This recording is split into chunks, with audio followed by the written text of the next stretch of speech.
I am Dr. Akinsete, Dr. Annette Akinsete. I am the CEO and National Director for the Sickle Cell Foundation, Nigeria. Sickle cell anemia is a condition that affects the blood, and people usually ask that they don't understand it. It is a disorder of the blood. It is inherited, that is from one's father and from one's mother. It is genetically transferred from parents to children.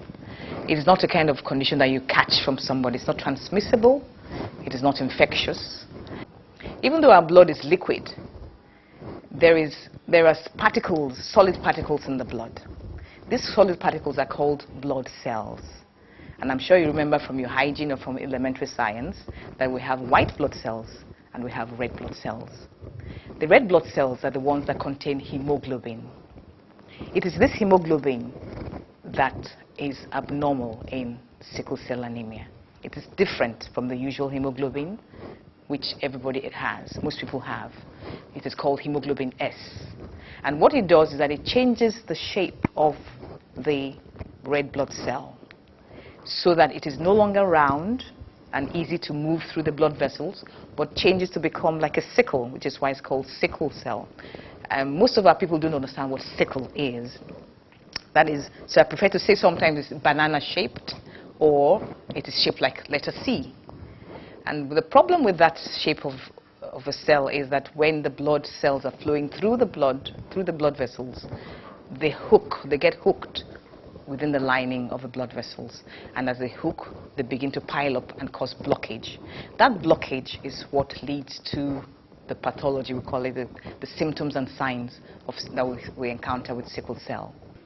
The Sickle Cell Foundation Nigeria it started off from sickle cell clubs, which were all over, the Sickle Cell Club of Lagos, Sickle Cell Club, different parts of Nigeria. But as time went on, it was evident that those sickle cell clubs were not sufficient to answer the problem of sickle cell in Nigeria. And so the foundation was set up by Professor Olu Akinyoju, who is the chairman of the board of directors for Sickle Cell Foundation today.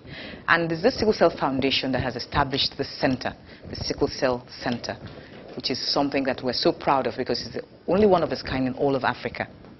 And quite rightly too, fittingly, because Nigeria is a country with the highest number of sickle cell patients in the whole world, as well as the highest number of those who have the sickle cell trait, that is, healthy carriers. We have between 40 and 50 million Nigerians who are hemoglobin A and S, that is, we're carriers.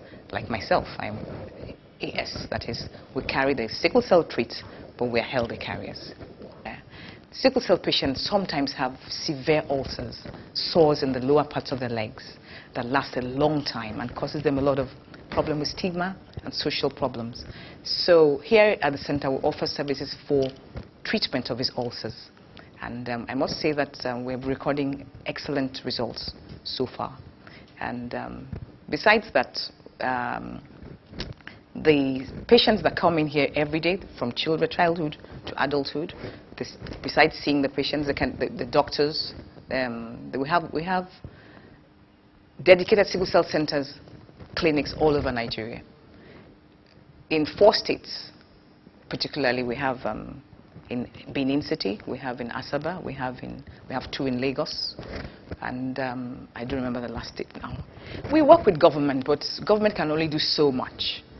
To a very large extent, the government should provide the enabling environment, and I've always said that it's left to us to do the implementation. If government does make sure there's a policy in place or standards, then we should do the implementation. And we know that government has priorities in terms of infectious diseases. We're grappling with malaria, we're grappling with tuberculosis, we're dealing with HIV and AIDS, so that adding sickle cell is also another issue. The government is trying its best to the extent that they give us a little support, financial to some extent, but a lot of it is political will. The bulk of the implementation is carried out by the private sector and us, NGOs. And then people want Nigerians to know that they need to support sickle cell patients and their families, and support foundations like us who are providing services for sickle cell patients.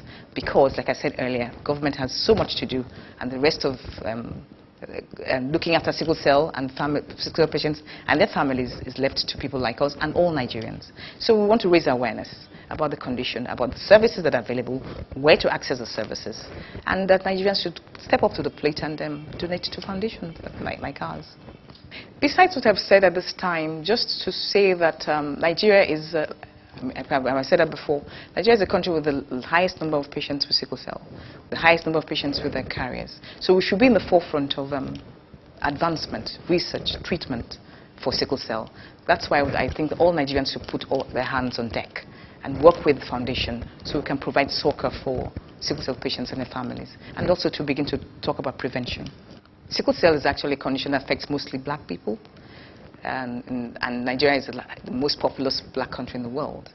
So for that alone, possibly, and it's also found in areas where we have malaria, and that's how the sickle cell itself started.